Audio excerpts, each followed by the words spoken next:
এটা আস্থার ঠিকানা। এখানে আপনি 1 টাকা যদি আপনি খরচ করেন, এখানে আপনি 1 টাকা থেকে আপনি উপরের দিকে যাবেন, আপনি নিচের দিকে নামবেন না। এতটুকু সহযোগিতা, এতটুকু আত্মবিশ্বাস আমাদের কাছে আপনারা পাইতে পারেন। সেই দাবি এবং প্রত্যাশা আমরা করি ইনশাল্লাহ। এই ভূমি উন্নয়নে আমাদের যত রকমের সহযোগিতা দরকার বলে আপনারা মনে করেন, আমরা করতে প্রতিজ্ঞাবদ্ধ। পালের চরে ভিডিও করতে এসে প্রথম আপনার সাথে আমার এই ক্যামেরা দিয়ে প্রথম ভিডিও করছিলাম, তো এই জন্য আপনি আমার সবচেয়ে আগের পরিচিত। তো আমি জানি আপনি এখানকার জনপ্রতিনিধি, কোনো কারণে হয়তো আপনি প্রতিনিধিত্ব করার সুযোগ পাননি, কিন্তু জনপ্রতিনিধি। তো আপনার কাছে আমার প্রশ্ন হচ্ছে যে আমরা ভিডিও করার পরে এখন ধরেন দেশ বিদেশ থেকে অনেকে যোগাযোগ করছে, এখানে খামার করবে, কেউ চাষাবাদ করবে, এই বিষয়টা কিভাবে দেখেন? বিদেশ থেকে লোক যদি আসে, এখানে অনেক মৌজা আছে, আক্কা দল, বরদিয়া, কিত্তা, সরবুচর, তলচং। এখানে বিদেশিরা যদি আসে তারা অনেক উন্নত মানের কাজ হবে। পর্যন্ত মানে জমিন আছে, জমিন আমরা ব্যবস্থা করে দিতাম। এখানে খামার মানে মাছের চাষ, বিভিন্ন ধরনের প্রকল্প করলে আমরা সহযোগিতা মানে করবো এলাকা মানে বাসী। সহযোগিতা করলে এখানে স্কুল, কলেজ, রাস্তাঘাট সবকিছু মানে নির্মাণ হবে, এটা আমি আশাবাদী। আচ্ছা, এখন বিষয় হচ্ছে যে আমি এখানে অনেকদিন থাকার পরে বা আসার পরে যেটা বুঝলাম, এখানে আপনাদের বংশের একটা সুনাম আছে, আপনাদের একটা ঐতিহ্য আছে। বরকত মাদবরের কথা শুনেছি, আপনার কথা শুনেছি, কালাম মাদবর ভাইরা আছেন। সব মিলে আপনাদের প্রতি কিন্তু আমাদের একটু আস্থার জায়গা বেশি, কারণ আপনারা যদি সামনে থেকে নেতৃত্ব দেন, যেহেতু নেতৃত্ব দিচ্ছেন আপনারাই, তখন মানুষ আরো বেশি আশ্বস্ত হবে যে না, ওনারা যেহেতু ইতিবাচক, তাহলে মানুষ এখানে আসতে স্বাচ্ছন্দ্য বোধ করবে। তো এই বিষয়টা কিভাবে দেখেন? আপনারা এই সবাইকে নিয়ে যদি আমাদের সহযোগিতা করেন, আমরা হয়তো বহু দূর যেতে পারবো। আপনারা যদি এখানে প্রজেক্ট করেন, বিভিন্ন মানে জায়গা জমি নেন, তো আমরা সমস্ত দিকে মানে সহযোগিতা করবো। জায়গা জমি আছে, মানে কি বাজে এটা দেওয়া যায় এই ব্যবস্থা করব। আমরা সর্বদিকে আমরা সহযোগিতা করবো আপনাদেরকে। আচ্ছা, একটু বলি যে আপনার পাশে যিনি আছেন জনাব লতিফ মোল্লা, আপনি হচ্ছেন লতিফ মাদবর। তো উনার বেশ জায়গা আছে এখানে, সেখান থেকে উনার যে ভাই স্বপন ভাইয়ের সঙ্গে আমি কথা বলে, স্বপন ব্যাপার ওনার সাথে কথা বলছেন, এইভাবে আমরা আজকে কিছু জমি নেওয়ার জন্য একেবারে মেন্টালি প্রিপারেশন নিয়ে আসছি, কাগজে কলমে, বা যেভাবে আমরা নিতে চাই এবং আজকেই নিতে চাই। তো আপনাকে পেয়ে খুব ভালো লাগলো। যে যদি একটু ওনাদের সেই জমিটা সম্বন্ধে বলেন, কারণ হচ্ছে উনি ওনার জমি দেখাশোনা উনিই করেন, কিন্তু জায়গাটা হচ্ছে ওনার মেয়ের জামাইয়ের, কিন্তু গার্ডিয়ান উনি। তো এই বিষয়টা আপনি জানেন? হ্যাঁ, ওনার অনেক জমি আছে, 100 বিঘার মতন জমি উনি দিতে পারবো, এটা আমি কনফার্ম। ওনার অনেক জায়গা জমি আছে, আমরা মানে নেতৃত্ব করে মানে কিনে দিচ্ছি। ওনার মেয়ে যে থাক, উনি এটা মানে নেতৃত্ব করে, এমনকি জায়গা জমি মানে দেখাশোনা করে, এটা আমি 100% কনফার্ম জমি দেওয়ার। যারা তো আমার কাছে কথা বলেনি, অনেকে বলেন ওই বিশ্বাসের জায়গাটা তৈরি করাই আমাদের দরকার। আর সেকেন্ড হচ্ছে যে একটা জায়গা যখন উন্নয়ন হয়, তখন সব মিলিয়ে আমরা একটা উন্নয়নের ছোঁয়া দেখতে পাবো। তো আমাদের মাননীয় প্রধানমন্ত্রীর কিন্তু একটা নির্দেশনা আছে যে আমরা যদি কোনো জায়গায় ফাঁকা না রাখি, তো সেই নির্দেশনাও তো আমরা একটা ভূমিকা রাখতে পারি। অবশ্যই। তো এখানে কিন্তু আমাদের দেশের উন্নয়নে আমরা কাজ করতে পারবো। তো সার্বিক এই উন্নয়ন নিয়ে এবং এখানে আরো কিভাবে মানুষ বিনিয়োগ করতে পারে, আপনারা কিভাবে সহযোগিতা করতে পারেন, সেই বিষয়টা নিয়ে একটু বলেন। এখানে যদি আমরা জমি আমরা নেন, আমরা সমস্ত দিক দিয়ে আমরা জায়গা জমি ব্যবস্থা করে দেবো। যে কোনো মানে কাজ করেন আমরা সহযোগিতা করবো, এলাকাবাসী মিলে মানে সবাই আমরা সহযোগিতা করবো আমাদেরকে, দেশ যিনি এগিয়ে যায়, শেখ হাসিনা আজকে যিনি শক্তিশালী হয়, এই ব্যাপারে আমরা সচেতন থাকবো সবাই। এই যে আমরা যে জমিটা নিতে যাচ্ছি, সেই জমিরই যিনি মালিক, ওনারই শ্বশুর জনাব লতিফ মোল্লার সঙ্গে এখন কথা বলছি। ভাইয়া, আসসালামু আলাইকুম। ভাইয়া, আমি কিন্তু মানুষকে খুব বিশ্বাস করি। কেমন বিশ্বাস করি? যেমন ধরেন আপনার মেয়ের জামাই, যেহেতু সে দেশে নাই, যে কারণে আপনার সাথে আমরা একটা চুক্তিবদ্ধ হচ্ছি আর কি। তো ইন ফিউচার আশা করি যে আমরা দূরের মানুষ, আপনাদের ভালোবাসা নিয়ে অনেক দূর যাব। তো তারপরে আবার অনেকেই মানে জিজ্ঞাসা থাকতে পারে যে একজনের, আমি এই আইনটা ভালো জানি না, কিন্তু আমি বিশ্বাস থেকে বলছি যে এটা আমার কাছে কোনো বিষয় না। যে আপনারা এখানে গণ্যমান্য মুরব্বী যারা আছেন, বা আপনার একটা সিগনেচারই আমার কাছে অনেক কিছু মনে হয়, এটা আমার কাছে সমস্যা না। তারপরেও একটু যদি আশ্বস্ত করেন যে আসলে আমরা ভবিষ্যতে কোনো বিপদে পড়বো কিনা। না, ইনশাল্লাহ কোনো বিপদে পড়বেন না। আমি আমার মেয়ের জামাই যত সম্পদ আছে সবই আমি দেখশন করি। মোটামুটি 500-700 বিঘা জমি আছে, সবই আমি দেখশন করি। আর প্লাস আমি কিনে দিছি, সব লেনদেন সব আমার টাকা, আমার হাত দিয়ে টাকা পয়সা। আচ্ছা, তো আমি যতটুকু জানি আপনার মেয়ের জামাই তো ব্যবসায়ী এবং উনি প্রবাসী। উনি তো প্রবাস থেকে আমাদের দেশে অনেক কন্ট্রিবিউশন রাখেন। তো আমরা ওনার কাছেও প্রত্যাশা করবো যে উনি যেখানে থাকেন ওনাকে সালাম। আর উনি যেহেতু এখানেও তো ইনভেস্ট করতেছেন, উনি তো কিনে রাখছেন, তো ওনার জমি জায়গা যা আছে আর আরেকটা প্রবাসী ভাই যদি নেয় আশা করি উনি অনেক খুশি হবেন। অবশ্যই যে এখানে যদি কিছু হয় উনি অনেক খুশি হবেন। তাহলে আমরা নিশ্চিত ধরে নিতে পারি যে আসলে আপনার মেয়ের জামাই তো অবশ্যই আপনার আপন। সে আপনাকে বিশ্বাস করলে আমি আপনাকে বিশ্বাস করি, কারণ আপনাদের সাথে তো আমার চলাফেরা অনেক দিনের। যদি আজকে আপনার সাথে পরিচয়, এই যে লতিফ মাদবর সাহেব বলেন বা আরো যারা এখানে আছেন সবার সাথে কিন্তু আমার অল্প হলেও উঠা বসা বা পরিচয় আছে। তো সেই পরিচয়ের জায়গাগুলো তো বিশ্বাসের জায়গা হয়। তো সেভাবে আমার কোনো অবিশ্বাসের কোনো জায়গা নাই। আমি আপনাদের সহযোগিতা ভালোবাসায় আমরা এখানে একটা প্রজেক্ট করব, আমরা দেশের উন্নয়নে ভূমিকা রাখবো। আপনাদের সহযোগিতাই আমাদের কাম্য, যে আপনারা সহযোগিতা করবেন মন প্রাণ দিয়ে। বাকি তো আপনার আরো জমি জায়গা আছে, আপনার জামাই তো এখানে অনেক জমি জায়গা আছে, একটু বলেন এই জমি নিয়ে। এখানে অনেক জমি আছে, এখানে প্রায় 111 বিঘা জমি আমি কিনছি, ঠিক আছে। মুজা সবই বর্দিয়া, সব বর্দিয়ার মধ্যে। আচ্ছা, ওই জমিগুলো যে আমরা এইভাবে যদি কেউ নিতে চাই তাহলে তো অবশ্যই আমি দিব। তাহলে আমি আপনার নাম্বার দিচ্ছি না, কারণ ওই যে আগের ভিডিওতে স্বপন ভাইয়ের নাম্বার দিচ্ছি। তো যেহেতু আপনার এই ভাই স্বপন ভাইয়ের নাম্বার দেয়, কারণ আপনার ফোন নাম্বারটা কিন্তু যন্ত্র না, বুঝছেন, প্রথম কথা বলতে গেলে অনেক কষ্ট হয়। স্বপন ভাই এক ভিডিওতে একটু কথা বলছে, আজকে কয়েকদিন ধরে সে বিরক্ত, এত ফোন আসে, মানে কাজের বাইরেও ফোন আসে আবার কাজের মধ্যেও ফোন আসে, একটু বিরক্ত। তাহলে স্বপন ভাই কথা বলুক, আপনি যদি জাজিরে থাকেন আপনার সাথে সে যোগাযোগ করবে যে ভাইয়া এই হয়েছে। অনেক ভালো থাকবেন, দোয়া রাখবেন। দর্শক, কথা বলছি এই এলাকারই কৃতি সন্তান, এবং উনি গত নির্বাচনে স্বতন্ত্র এমপি নির্বাচন করেছিলেন। একই সাথে উনি একজন ল্যান্ড সার্ভেয়ারও। ওনার সহযোগিতা এবং ওনার আন্তরিকতা নিয়ে আমরা এই যাত্রা শুরু করছি। কারণ হচ্ছে যে আমি তো আমার জানেন যে আমার বাড়ি টাঙ্গাইলে, তো আমি এখানে যেখানে থাকি সেখানকারই মানুষ আমাদের এই গোলাম মোস্তফা হাওলাদার।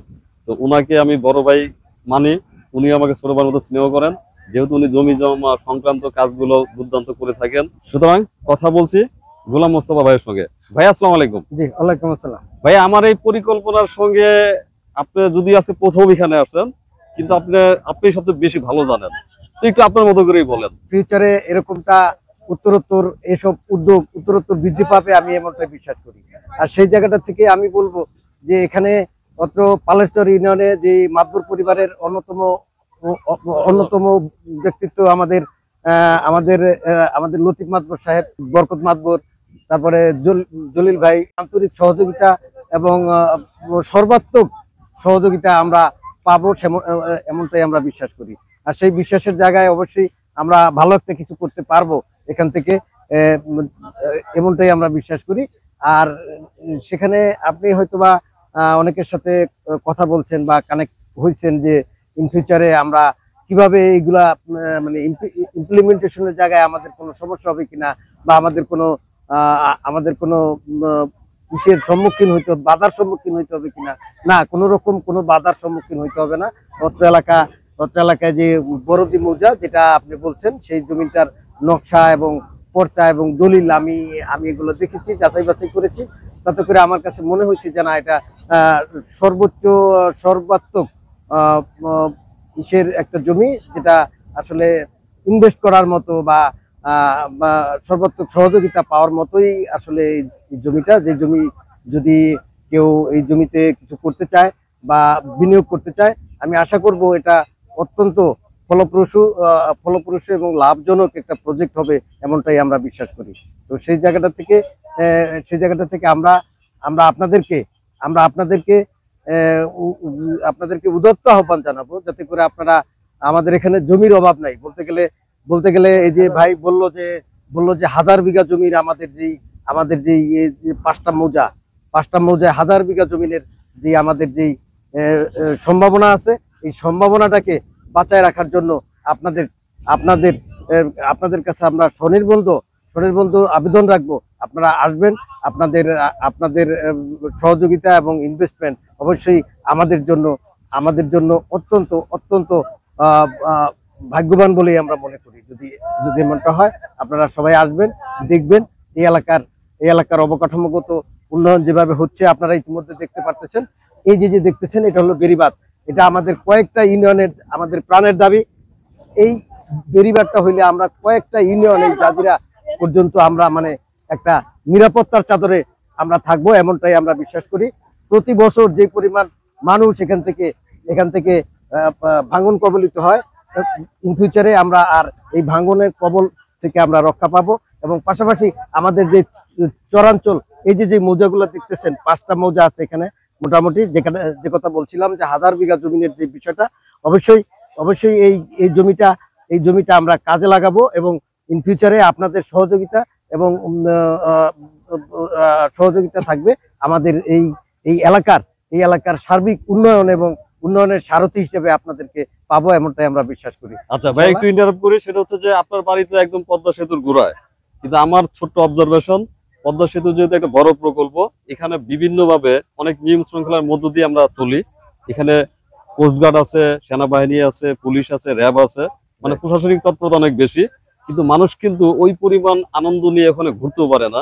তো আমার একটা ধারণা, যদি আমরা যদি পালের চরের যেভাবে উন্নয়ন হচ্ছে, আর আমরা যদি ওই পারে কিছু কৃষি খামার বলি বা পর্যটনের মতো কিছু গড়ে তুলি, তাহলে অবশ্যই আমার কাছে কেন জানি মনে হয় যে পালের চর one of the best place হবে শরীয়তপুরের। আপনার অবজারভেশন কি? রাইট, যে কথা বলছিলেন যে আসলে সত্যিকার অর্থেই যেই আপনার আমার যেই ক্যান্টনমেন্ট এরিয়া, ওইখানটাতে যেরকম একটা ইসের মধ্যে দিয়ে আমাদের যেতে হয়, এই জায়গাটা কিন্তু ওরকম না যে তুমি কই যাও, এরকম বিষয়টা না। কারণ এখানে উন্মুক্ত একটা স্বাধীনতা আছে। এখানে আপনি যা করতে চান, আপনি জমি পছন্দ করবেন, এরপরে এই জমিতে আপনার কতটুকু কি পরিমাণ লাগবে আপনি আপনার মতো করে সিদ্ধান্ত নিতে পারবেন। এখানে আপনি কি করবেন, মাটি হলো সৃষ্টির উপাদান, এই মাটি দিয়ে আপনি কি করবেন সেটা কিন্তু আসলে মানুষ হিসেবে আসলে এই সৃষ্টি সত্তার একটি অন্যতম গুরুত্বপূর্ণ বিষয়। তো এখন সেই জায়গাটা থেকে মাটি আমাদের আছে, এবং উর্বরা মাটি, যে মাটি দেখতেছেন, আসলে সত্যিকার অর্থে এই মাটিতে সমস্ত রকমের ফসল ফলানো যায়। পেঁয়াজ, রসুন, আলু, হ্যাঁ, জিরা, কালিজিরা, ধান, পাট, এভরিথিং, সমস্ত প্রকারের ফসল এই মাটিতে উৎপাদন করা সম্ভব, এবং বিপুল পরিমাণে আপনার উর্বরা মাটি। এবং সেই জায়গাটা থেকে আপনার এখানে বড় বড় প্রজেক্ট আকারে যারা নাকি চিন্তা করবেন, আমার মনে হয় এটা একটা অত্যন্ত ভালো একটা সুযোগ। আপনারা এই সুযোগকে হাতছাড়া করবেন না, এমনটাই আমি মনে করি এবং দাবি করবো ইনশাআল্লাহ। আচ্ছা ভাইয়া, শেষ কথা হচ্ছে যে আপনি একজন জনপ্রতিনিধি, লতিফ মাদবর যিনি, উনিও কিন্তু ইউনিয়ন পরিষদের চেয়ারম্যান নির্বাচন করেছিলেন, হয়তো অল্প ব্যবধানে উনি পরাজিত। তারপরে আপনারা জনপ্রতিনিধি, আপনাদের কথাই কিন্তু একটা বিশ্বাসের জায়গা তৈরি হয়। যেমন আমার বিশ্বাস হচ্ছে, কেন আমি অনেকদিন চলাফেরা করি, অনেকে সেটা। তো আমি চাচ্ছি যে এই ভিডিওর মধ্য দিয়ে এমন একটা মেসেজ যাক যে আমরা সমাজের যারা এখানে পালের চরের মানুষ আছেন, তারা সবাই চান যে এখানে কিছু একটা হোক। তারা চান মানে তারা হচ্ছে মানুষকে সহযোগিতা করতে চান, হ্যাঁ, যে ভালো কিছু হোক। তো সর্বোপরি এই আস্থার জায়গাটা একটু যদি আবার বলেন। যে প্রশ্ন করছেন যে আস্থার জায়গা, এটা আসলে আমি বলবো যে এটা আস্থার ঠিকানা বলতে পারেন। এটা আস্থার ঠিকানা। এখানে আপনি 1 টাকা যদি আপনি খরচ করেন, এখানে আপনি 1 টাকা থেকে আপনি উপরের দিকে যাবেন, আপনি নিচের দিকে নামবেন না। এতটুকু সহযোগিতা, এতটুকু আত্মবিশ্বাস আমাদের কাছে আপনারা পাইতে পারেন। সেই দাবি এবং প্রত্যাশা আমরা করি ইনশাল্লাহ। এই ভূমি উন্নয়নে আমাদের যত রকমের সহযোগিতা দরকার বলে আপনারা মনে করেন, আমরা করতে প্রতিজ্ঞাবদ্ধ। এতটুকু জেনে রাখেন, আমাদের এখানে যারা আছে, তারা অত্র অঞ্চলের অভিভাবক। তারা যদি বলে যে এখন এখানে এটা হবে, সেটাই সম্ভব। এবং এদের ভিতরে যে একটা ভালো মন মানসিকতা আছে, হ্যাঁ, আপনাদের জন্য আমি কিন্তু বুঝি। সেই বুঝের জায়গাটা থেকে আমি আসলে বললাম যে কিনা আপনারা আসেন, আমরা সর্বাত্মক সহযোগিতা করব আপনাদের, যে কোনো বিষয়ে, যে কোনো ব্যাপারে, যে কোনো উন্নয়নে, যে কোনো কর্মকাণ্ডে।